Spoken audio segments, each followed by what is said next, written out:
नमस्कार, मैं हूं विद्यासागर। स्वागत है आप सभी का हमारे खास कार्यक्रम में। कोरोना केस जिस रफ्तार से बढ़ रही है वो भयावह है। कोरोना की इस वेव ने सभी पुराने रिकॉर्ड को तोड़ दिए हैं। पिछले 6 दिनों से देश में रोजाना 1 लाख से ज्यादा मामले रिपोर्ट हो रहे हैं। दिल्ली में भी हालात लगातार खराब हो रहे हैं। सरकार अपने स्तर पर युद्ध स्तर पर कोशिश तो कर रही है, लेकिन संक्रमण की जो रफ्तार है उस पर ब्रेक नहीं लग पा रही है। लेकिन ऐसा हो नहीं पा रहा है कि कोरोना संक्रमण पर किस तरीके से रोकथाम किया जाए। तमाम जो प्रयास हैं वो किए जा रहे हैं, लेकिन फिर भी किसी प्रकार का कोई असर नहीं है। आज हम इसी पर चर्चा करेंगे कि दिल्ली में इस वक्त क्या चीज की जरूरत है, क्या पाबंदियों से भी काम नहीं चलेगी। लेकिन पहले रिपोर्ट।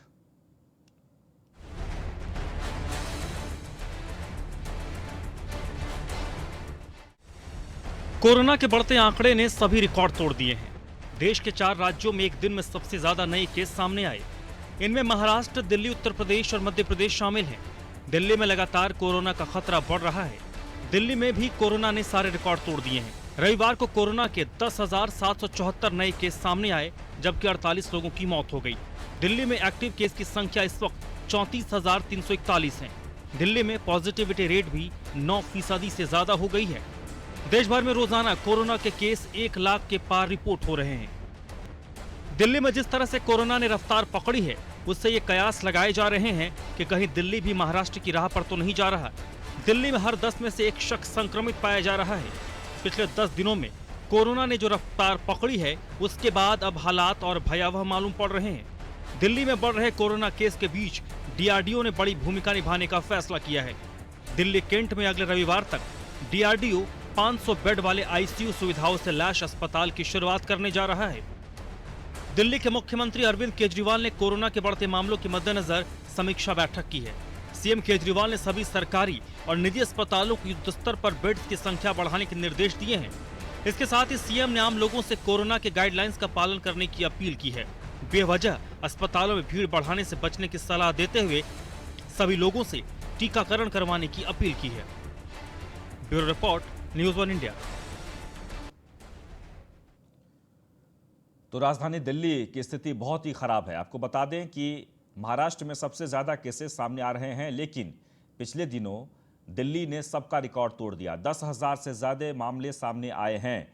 आज हम इसी पर चर्चा करेंगे। मुख्यमंत्री लगातार बैठक कर रहे हैं। बैठक में कोशिशें हो रही है तमाम रोकथाम को लेकर। अस्पतालों का जायजा लिया जा रहा है, वहां पर बेड्स की अवेलेबिलिटी को देखा जा रहा है, दवाओं को लेकर बातचीत की जा रही है कि किसी प्रकार की कोई दिक्कत ना हो। और अब क्या जरूरत है इस वक्त दिल्ली में संक्रमित जो मरीज पाए जा रहे हैं उस पर कैसे विराम लगे, इसी पर आज हम चर्चा करेंगे। हमारे साथ सारिका जैन जो कि नेता बीजेपी और अतर जैदी जो कि आम आदमी पार्टी के नेता हैं। आप दोनों मेहमान का बहुत बहुत स्वागत है हमारे इस खास कार्यक्रम में। सबसे पहले हम सारिका जैन के पास जाएंगे। सारिका जी, आपसे हम जानना चाहते हैं, इस वक्त जो दिल्ली के जो हालात हैं वो बहुत ही चिंताजनक, यानी हिंदुस्तान के सभी शहरों से ज़्यादा दिल्ली में अब कोरोना पॉजिटिव मरीजों की संख्या मिलने लगी है। ऐसे में सत्ता पक्ष और विपक्ष दोनों को मिलकर कोई ना कोई उपाय करना होगा और कदम उठाना होगा एहतियात के तौर पर, जागरूकता बढ़ाने के लिए। क्या कदम उठा रही है इस वक्त बीजेपी? देखिए विद्यासागर जी, मैं आपसे ये बोलना चाहूंगी कि ये जो समय है ये राजनीति करने का समय बिल्कुल भी नहीं है। जी। चाहे केजरीवाल सरकार हो चाहे केंद्र सरकार हो, सबको मिलकर काम करने का समय है। अगर हम इस टाइम भी राजनीति करेंगे तो हम लोग का राजनीति में आने का कोई फायदा नहीं है, जी। क्योंकि लोगों के परिवार बिखर रहे हैं इस बीमारी से। लोगों को अवेयर करना जरूरी है, तो इसीलिए टेस्टिंग, ट्रैकिंग और ट्रीटमेंट, ये जो अभियान हमारा चल रहा है ये बहुत अच्छे से चलना चाहिए। और जो वैक्सीनेशन की बात है, वो घर घर से लोगों को, हमारा दायित्व बनता है कि जो लोग नहीं जा पा रहे हैं वैक्सीनेशन सेंटर पर, तो हम लोगों का दायित्व है कि उनको लेकर जाएं। और बीजेपी के बहुत सारे कार्यकर्ता इसी काम में लगे हुए हैं कि घर घर से उन लोगों को लेकर जा रहे हैं वैक्सीनेशन सेंटर पर, ताकि वो उस पर वैक्सीन लगवा सके। और सबसे बड़ी बात, बहुत सारे राज्यों में क्या है कि वैक्सीन वेस्ट हो रही है, जो कि बहुत ही गलत चीज है, क्योंकि लोगों को वैक्सीन नहीं मिल रही है और वहां पर वेस्ट हो रही है। तो उसका एक नियमित तरीके से उसको क्रियान्वयन करके उसको वेस्ट ना होने दें। जी, इस वक्त सबसे ज़्यादा ज़रूरत यही है। अतरजा जी, वाकई में राजनीति का समय नहीं है और सभी जगहों पर ये आह्वान किया गया है कि सब लोग मिलकर इस जंग को जीता जाए, यानी कोरोना जैसे जो महामारी जो समस्या जो सामने आई है उसे हराने के लिए हम सबको एक साथ होना होगा। अब सवाल यह है कि दिल्ली में क्या और भी पाबंदियों की जरूरत है, क्योंकि संक्रमण की संख्याएं कम नहीं हो रही है।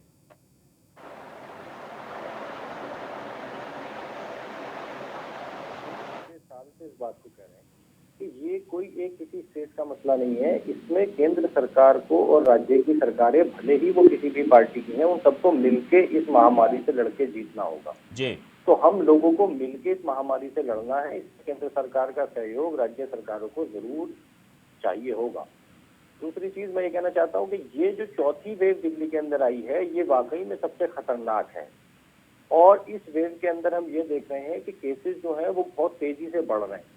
उसी के मद्देनजर आज मुख्यमंत्री जी ने एक बैठक बुलाई थी, जिसमें हमने दिल्ली के अंदर 5000 बेड और बढ़ाने का फैसला लिया है।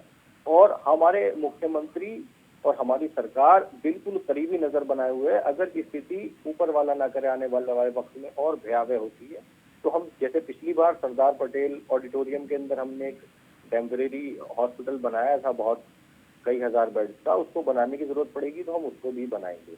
लेकिन उसके साथ साथ हमने एक केंद्र सरकार से ये रिक्वेस्ट की है कि एक तो हमें वैक्सीन अवेलेबल कराई जाए, क्योंकि वो आने वाले 8-10 दिन का स्टॉक हमारे पास है।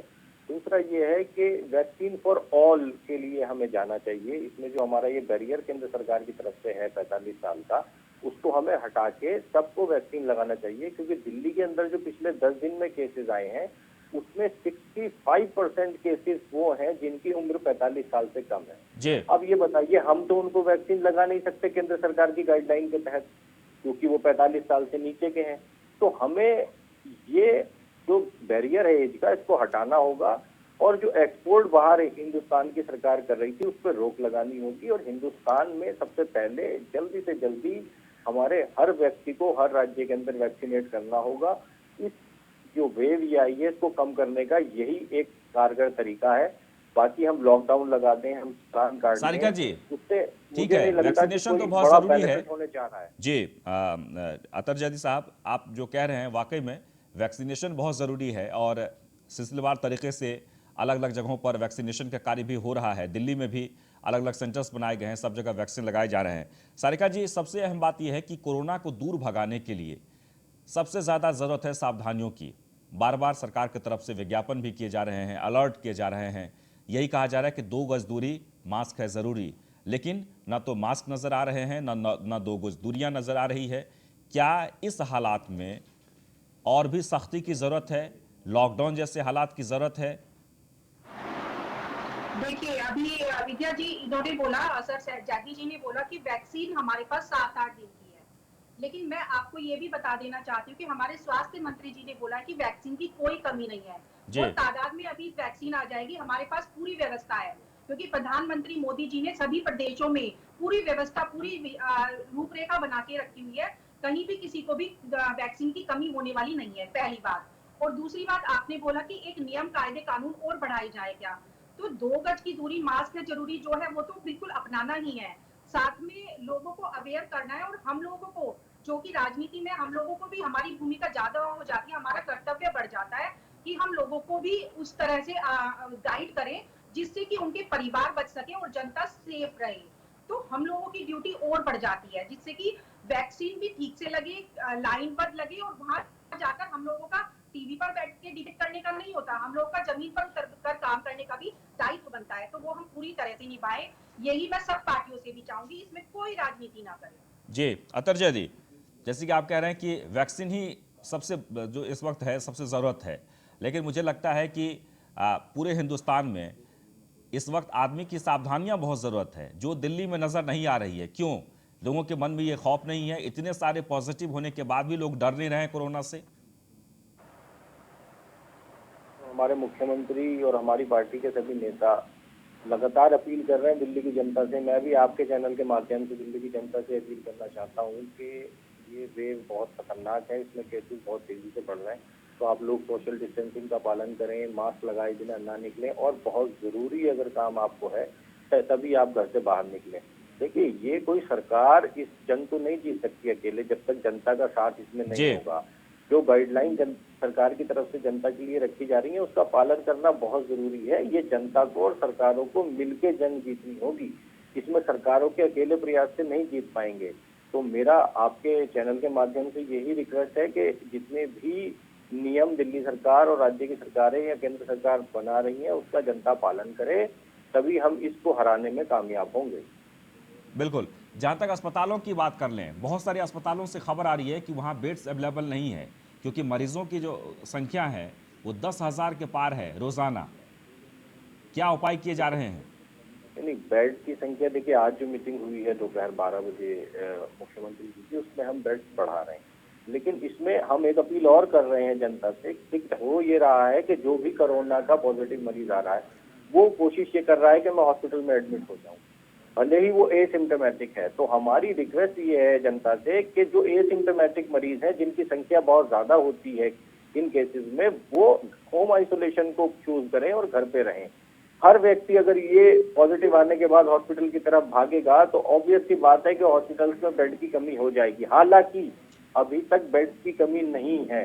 ये कुछ विपक्षी पार्टियां जो इसमें भी राजनीति कर रही हैं वो इसको फैला रही हैं कि नहीं, इसमें एक दिल्ली के अंदर रिपोर्ट बेड की कमी है अतर जैदी जी, एक रिपोर्ट आई है, उसमें ये कहा गया है कि 17 जो निजी अस्पताल हैं उसमें तो बिल्कुल ही बेड्स नहीं है, और सरकारी और प्राइवेट मिलाकर 50 ऐसे अस्पताल हैं जहां पर अब पेशेंट के भर्ती होने में बहुत मशक्कत करनी पड़ रही है, दिक्कत हो रही है। सारिका जी।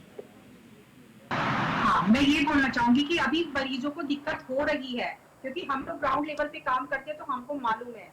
और सबसे पहली बात मैं ये बोलना चाहूंगी कि वैक्सीन जो होती है वो आपकी इम्यूनिटी सिस्टम को बढ़ाने के लिए, ना कि बीमारी रोकने के लिए है। बीमारी आपकी तभी रुकेगी जब आप मास्क लगाएंगे, 2 गज की दूरी रखेंगे और लोगों को भी अवेयर करेंगे कि भीड़ भाड़ वाले इलाकों में ना जाएं। जरूरी हो तभी बाहर निकले, अदरवाइज आप घर से काम करें, ऑनलाइन ज्यादा काम करें। तो जैसे अभी अजहर जैदी जी ने बोला कि बेड्स की कोई कमी नहीं है, लेकिन अगर ये वार्ता खाली बेड के लिए हो, आईसीयू बेड के लिए हो, अब 100 करोड़ रुपया अरविंद केजरीवाल जी ने प्रचार प्रसार में लगा दिया। अगर वही 100 करोड़ रुपया कोरोना के लिए काम आता, आईसीयू बेड बनाते, पहले से ही रूपरेखा बनाते, तो मरीजों को इतनी दिक्कत नहीं आती जितनी की अभी आ रही है। तो इस चीज को तो संभावना थी कि ऐसा हो सकता है, तो पहले से इसको सुरक्षित तरीके से कर लेना चाहिए था, ना कि प्रचार प्रसार में पैसे को बहाने की जरूरत थी। जी अतर जैदी जी। नहीं, मुझे उनकी आवाज नहीं आ रही थी प्रॉपर, आप उनका सवाल बिल्कुल, वो रिपीट कह कर रही हैं कि बेड्स के इंतज़ाम ठीक ढंग से होना चाहिए, दवाओं की इंतज़ाम होनी चाहिए, ना कि सिर्फ प्रचार प्रसार होना चाहिए। नहीं सर, देखिए मैं फिर वही, इसमें राजनीति नहीं करनी चाहिए सारिका जी को। प्रचार प्रसार की पार्टी हिंदुस्तान में कौन है ये सारा देश जानता है। और हमने केंद्र सरकार से भी रिक्वेस्ट की है कि नवंबर में जिस तरह से उन्होंने 4 से 5,000 बेड अपने जो दिल्ली में केंद्र सरकार के हॉस्पिटल हैं उसमें बढ़ा दिए थे। सारिका जी उन कुछ बेड बोल को रही हैं, दोबारा सारिका कैंप जी कुछ बढ़ाएं। बोल रही हैं। जी सारिका जी। खोले थे वो इसलिए खोले गए थे कि लोगों के मरीज जो आएंगे उनके काम आएंगे, लेकिन इतनी बड़ी महामारी में वो मोहल्ला क्लिनिक बंद है। मैं पूछना चाहती हूँ असर जैदी जी से कि वो मोहल्ला क्लिनिक इस वक्त में बंद क्यों है। कल मैं फॉर एग्जाम्पल बताती हूँ, एक मानसरोवर पार्क में मैंने मोहल्ला क्लिनिक देखा। फॉर एग्जाम्पल मैं गई वहां तो उसका टाइमिंग था 9 से 5 बजे, लेकिन उस पर लॉक लगा हुआ था। तो मुझे जवाब चाहिए, क्योंकि वो जनता के पैसे से बने हुए हैं, तो वो बंद क्यों था, उसमें टेस्टिंग क्यों नहीं हो सकती, उसमें इलाज क्यों नहीं हो सकता। जी जयदेव जी, आप सुन पा रहे हैं? जी देखिए, दिल्ली के अंदर कई सौ मोहल्ला क्लिनिक हैं। किसी एक मोहल्ला क्लिनिक का किसी रीजन की वजह से बंद हो जाना कोई इसका पर्पज ये नहीं है कि पूरी दिल्ली में मोहल्ला क्लिनिक बंद है। आप दिल्ली में हर विधानसभा में जाइए, वहाँ पे RT-PCR के जो टेस्ट है वो मोहल्ला क्लिनिक में हो रहे हैं। और मोहल्ला क्लिनिक की भी अपनी एक कैपेसिटी है, अपनी एक ताकत है। वो जितनी दिल्ली सरकार की कोरोना के पैंडेमिक में मदद कर सकते हैं वहाँ के डॉक्टर्स कर रहे हैं। और मोहल्ला क्लिनिक पूरी तरह से हर विधानसभा में पूरी दिल्ली में काम कर रही है। अब किसी एक मोहल्ला क्लिनिक को या 2 मोहल्ला क्लिनिक को आप पकड़ के उसको कहें कि वो बंद क्यों है, तो उसके पीछे कुछ और भी रीजन हो सकते हैं। इसका रीजन ये नहीं है कि दिल्ली सरकार जो है वो कोरोना को लेकर सीरियस नहीं है। दिल्ली सरकार पूरी तरह से सीरियस है। और मैं आपके चैनल से दिल्ली के हर व्यक्ति को ये आश्वस्त करना चाहता हूँ कि दिल्ली की सरकार किसी भी तरह से आपको इस बीमारी में बेड्स की, वेंटिलेटर की, ऑक्सीजन सिलेंडर की कमी नहीं होने देगी। और हर तरह से दिल्ली सरकार आपके साथ खड़ी है। और आने वाले वक्त में जितने भी सख्त से सख्त कदम हो सकेंगे इसको कम करने के लिए, केसेस को, वो हम उठाएंगे। तो जी। इसमें सियासत का वक्त नहीं है, हम सबको मिलकर साथ सारिका काम जी। करना होगा। जी जी, आम आदमी पार्टी जो सरकार है दिल्ली में लगातार दावे कर रही है बेड्स को लेकर, मरीजों की सुविधाओं को लेकर, दवाओं को लेकर। आपने कहाँ देखा कि बंद हैं अस्पतालें? मैंने खुद देखा है, आप कल परसों की बात ले लीजिए, मैंने खुद जमीन पर उतर कर देखा, मोहल्ला क्लिनिक बंद था और एक दो जगह से और रिपोर्ट आई थी कि मोहल्ला क्लिनिक बंद है। और सेकंडली मैं एक बात और बोलना चाहूंगी, मैं कोई आरोप नहीं लगा रही हूँ क्योंकि ये ऐसी महामारी है, इसमें हम सबको मिलकर चलना चाहिए और एक दूसरे का हाथ बढ़ा के चलना चाहिए। तो वहां पे ये क्या सवाल दिक्कत आ है। रही थी?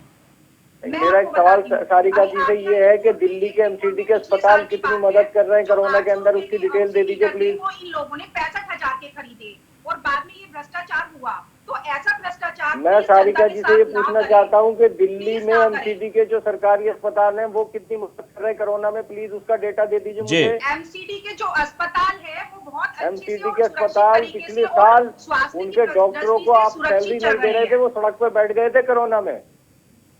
आप बेकार इस पे सियासत मत करिए, आप देखिए जाके क्या हालत है दिल्ली के अंदर मैंने पहले ही बोला कि मैं सियासत नहीं एमसीडी कर के रही। सरकारी अस्पतालों मैं की सियासत आप नहीं कोई कर रही, मदद मैं नहीं कर सिर्फ रहे आपको दिल्ली बताना सरकार की चाहती किसी हूँ भी कि तरह ऐसा से। भ्रष्टाचार ना हो कि जो 850 रुपए का ऑक्सीमीटर हो वो 65,000 रुपए का आप दिखाएं पेपर्स में और उसका भ्रष्टाचार हो। वो पैसा जनता की सेवा में काम आना चाहिए, ना मुझे कि लग रहा भ्रष्टाचार है में। लेकिन- मुझे लग रहा है सारिका जी आप तैयारी नहीं करके आई हैं। सारिका वो सारिका जैन ऑक्सीमीटर जी, का जो आपने आरोप हमारे ऊपर लगाया है ना, जो 850 वो रुपए का ऑक्सीमीटर हाँ, था, वो 65,000 850 वाला में क्यों ऑक्सीमीटर खरीदा नहीं है वो। गया? और रही बात इनके जो वो काम वॉलंटियर्स योगी लगे जी ने हैं, किया है, वो उसके 2000 ऊपर का जांच चल चालान रही है ना यूपी काटकर में। उन लोगों को 200 रुपए का ये चालान योगी काट जी ने सकते हो, किया है, वो मास्क काम भी के दे सकते हैं 850 का साथ में। ऑक्सीमीटर 5,500 में खरीदा है। और आज ही एक नई रिपोर्ट यूपी की आई है कि 7,500 लोगों का टेस्ट एक ही मोबाइल नंबर की डिटेल से कर दिया गया है।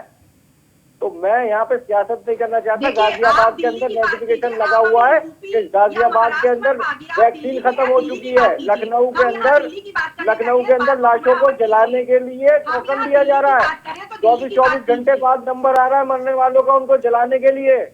आप जाके यूपी देखिए, का आप सिस्टम अपनी देखिए, दिल्ली को कानपुर संभाल के लीजिए, अंदर आपने नोटिफिकेशन प्रवासी लगा हुआ है। मजदूरों को देखिए आप अतर वहाँ जैदी जी, पे खत्म हो दिल्ली चुकी की है। बात हो रही है। आप ऐसी नहीं, सियासत मैं मत अब कीजिएगा। ये सियासत करेंगी दिल्ली तो की मैं बात इनके हो या प्रदेशों के दिल्ली अतर बारे जी- में बताऊंगा ना। इधर-उधर जाके मुद्दे को खत्म अब ये मत सियासत कीजिए। करेंगी तो मैं इनका चिट्ठा खोल दूंगा सारे बीजेपी के जितने भी स्टेट है कि वहाँ आप क्या हो रहा बिल्कुल है। खोलिए ना, मैं बैठी हूँ, आप खोलिए ना। हाँ, तो चिट्ठा मैं खोलिए, बता आपके दूंगा पास कोई आपको। पॉइंट है तो आज की बताइए। रिपोर्ट है, आप देखिए 7,000 लोगों का एक ही मोबाइल नंबर के साथ आपने डेटा दे देखिए, दिया आप और सब यूपी लोग या नेगेटिव है मुंबई वो। भागने की जो देखिए, लड़ाई है, ऐसा आप है- दिल्ली में दिल्ली की ऐसा बात है, इस कीजिए। तरह के बहुत सारी रिपोर्टें आ रही है। बना रहे हैं। अतर जैदी जी, इस तरह की रिपोर्ट आ रही है। सरकार जी, मैं आपसे भी ये कहना चाहूंगा कि इस तरह की रिपोर्टें आ रही है देश में, क्योंकि बहुत सारे लोग सक्रिय हैं। सरकार लगातार प्रयास कर रही है, चाहे उत्तर प्रदेश की हो, इसमें चाहे ये दिल्ली वक्त की ऐसा सरकार नहीं है कि हो। आप ये कहें कि मैं दिल्ली की तेरी सरकार की भी कमीज बात मैली कर और रहा मेरी हूं। कमीज सफेद है। अरविंद केजरीवाल जी भी लगातार प्रयास कर रहे हैं, इसमें कोई शक नहीं है। लेकिन जरूरत इस बात की है कि जिस तरीके से संख्या बढ़ रही है उसमें और सख्तियों की जरूरत है।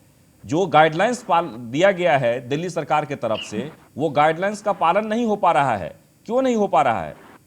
देखिए, मैं आपको एक चीज बता दूं, अगर आप लोग, जब देश में कोई भी एक्सपर्ट ये सोचता है कि लॉकडाउन लगा देने से और चालान काट देने से और बहुत ज्यादा सख्ती कर देने से कोरोना के केसेस कम हो जाएंगे, तो आपने पिछले साल बहुत लंबा लॉकडाउन चला, आपने देखा होगा कि केसेस में कितनी गिरावट आई थी। लॉकडाउन लगने के बाद भी केसेस बढ़ रहे थे। लेकिन अगर केसेस ज्यादा बढ़ते हैं दिल्ली के अंदर तो हम लॉकडाउन लगाने से भी पीछे नहीं हटेंगे। लेकिन लॉकडाउन इसका सॉल्यूशन नहीं है। लॉकडाउन लगने से लोगों की कितनी नौकरियां गई, आर्थिक हालात लोग कितने टूट गए लोग, वो आपने पिछले साल देखा ये बात होगा। एकदम सही है जी, तो ये बात एकदम सही है। लॉकडाउन लगा देना सॉल्यूशन नहीं है। अतर हमें जैदी, हर ये व्यक्ति सॉल्यूशन को नहीं है, रेस्ट्रिक्ट लेकिन करना पड़ेगा। आपके तमाम प्रयासों के बाद भी केसेस तो कम नहीं हो रहे हैं ना। तो मैं यही तो आपसे कहना चाह रहा हूँ कि केसेस कम नहीं हो रहे हैं, हम उसमें आगे और सख्ती करेंगे। लेकिन इसका सबसे अच्छा और सीधा सॉल्यूशन ये है कि हर स्टेट को मैक्सिमम प्रोडक्शन करके वैक्सीन प्रोवाइड कराई जाए जी। और जल्दी से जल्दी हर उम्र के सरका जी। वैक्सीन किया जाए। ये बैरियर्स जो है ये हटाने चाहिए। ये आप इंटरनेशनल पॉलिसी जो है आपकी, जिसमें आप बाहर के देशों में, घाना में, पाकिस्तान में अपने नंबर बनाने के लिए कि बाहर सप्लाई कर रहे हैं, उस सप्लाई को रोकिए। पहले अपने देश को देखिए, यहाँ सब लोग वैक्सीनेट हो जाए, उसके बाद आप पूरी दुनिया में कहीं भी दे दीजिएगा। उससे हमारे देश के किसी नागरिक को कोई फर्क नहीं पड़ने वाला। वैक्सीन की कोई कमी नहीं है और अगर हमें अरे मैडम, गाजियाबाद के अंदर नोटिफिकेशन लगा हुआ है, अस्पतालों के बाहर वैक्सीन खत्म हो गई है। लखनऊ में नोटिफिकेशन लगा हुआ है, वैक्सीन खत्म हो गई है। कानपुर के अंदर नोटिफिकेशन लगा हुआ है। अखबार पढ़िए ना, आप यूपी के उठा के देखिए क्या हालत है। आप यहाँ बैठ के करिए, वैक्सीन की कोई कमी नहीं है। वैक्सीन आपके यहाँ पे कम पड़ रही है। दूसरी डोज के लिए वैक्सीन नहीं बची हुई है। आप कह रही हैं बैठ के वैक्सीन की कोई कमी नहीं है। ये रटे रटाए डायलॉग जो है, ये बोलने से कुछ नहीं होगा। जमीनी हकीकत सुन लीजिए अतर जैदी जी, सारिका जी का भी सुन लीजिए। जी बोलिए। देखिए, हमारे देश से इन लोगों का एक कंप्लेंट थी कि निर्यात बंद करो, हमने निर्यात भी बंद किया और हमारे पास पर्याप्त मात्रा में वैक्सीन। अरे निर्यात बंद कर दिया, हमें तो प्रोवाइड कराइए ना जो स्टेट से उनको। निर्यात बंद करने का फायदा तो तब ये ना जब स्टेट्स को मिले। मैं आपसे बोल रही हूँ कि कहीं भी कमी नहीं आएगी, कहीं भी किसी राज्य पहले में यूपी को पूरी दे दीजिए आप, आने वाली है। आपकी सरकार है वहाँ। प्रधानमंत्री मोदी जी ने पूरा आश्वस्त किया है कि वैक्सीन की कोई कमी नहीं आएगी। और जहाँ वेस्ट हो रही है वो हमारा टाइट बनता है कि कहीं भी वैक्सीन वेस्ट ना हो, क्योंकि अगर वेस्ट होगी तो आप और हम मिलकर बहुत सारी जिंदगियों से खेल रहे हैं। तो ना तो उसको वेस्ट होने दो और प्रॉपर तरीके से लोगों को वैक्सीन लगवाने में हम लोग मदद करें। सरकार कितनी सीरियस है इस कोरोना को लेके, इसका एग्जाम्पल पश्चिम बंगाल में आप देखने को मिल सकता है। देखिए, आपको आप इधर उधर भागने से कभी पश्चिम बंगाल, कभी नहीं करना चाहता। सारिका जैन जी, सारिका जी, दवाई भी अतर जैदी और वहाँ सारिका जी, अब सवाल ये है, करते हैं। क्योंकि देखिए हम चाहते हैं कि दिल्ली पर ही फोकस करें और दिल्ली में सबसे ज्यादा चिंता का विषय बन गया है, सबसे ज्यादा केसेस सामने आ रहे हैं। सारिका जी, जहां तक एमसीडी की बात कर ली जाए, तीनों एमसीडी पर आपका कब्जा है, सबसे ज्यादा पार्षद आपके पास हैं। आप लोगों के तरफ से किस तरीके के जागरूकता अभियान चलाया जा रहा है और कोरोना से बचाने के लिए जो आपके अस्पताल हैं वहां कैसे ट्रीटमेंट दिए जा रहे हैं? देखिए, मैं खुद अस्पताल गई, मैंने देखा बहुत स्वच्छता है और वो सफाई के साथ एक डिस्टेंस मेंटेन करके वॉलंटियर्स लगे हुए हैं और वो बकायदा लोगों को वैक्सीन लगा रहे हैं। टन बाय टन करके उनका नंबर आ रहा है। मदद कर रही है दिल्ली सरकार हमारे कार्यकर्ता जो बीजेपी के कार्यकर्ता हैं वो घर से उन वृद्ध लोगों को ला रहे हैं जो वैक्सीन सेंटर तक नहीं आ सकते, वो उनकी मदद कर रहे हैं और बहुत अच्छे तरीके से सभी को वैक्सीन लगवा रहे हैं। क्योंकि अगर हम राजनीति में आते हैं तो हमारा और भी ज्यादा कर्तव्य बन जाता है कि हम जो नागरिक है हमारे आसपास रहते हैं उनकी मदद करें। क्योंकि अगर राजनीति में आए तो इससे बड़ा हमारे सेवा का मौका मिला है कि हम प्रवक्ता है ना, आप 4000 बेड जो है वो केंद्र सरकार के जो हॉस्पिटल से दिल्ली में उसमें ही बढ़वा दीजिए। मैं आपके माध्यम से रिक्वेस्ट कर रहा हूँ। बिल्कुल, आप 4000 बेड की जगह है केंद्र सरकार के अस्पतालों में बढ़वा दीजिए आप, क्योंकि उनके लिए जाने पहले ज्यादा जरूरी है। पैसा या भ्रष्टाचार जरूरी नहीं है, उनके लिए जाने सबसे ज्यादा। एक एक आदमी की कीमत है। हमारे लिए भी जान जरूरी है। आपसे ज्यादा सीरियस है हम दिल्ली की जनता को लेके। क्योंकि आप लोग तो ताली बजाने और थाली बजाने पे भी मजाक बनाते हो, लेकिन हमने उसके साथ साथ वैक्सीन भी बना। तो थाली बजाने से कितने केसेस कम हो गए थे? हमारे देश को वैक्सीन भी दी।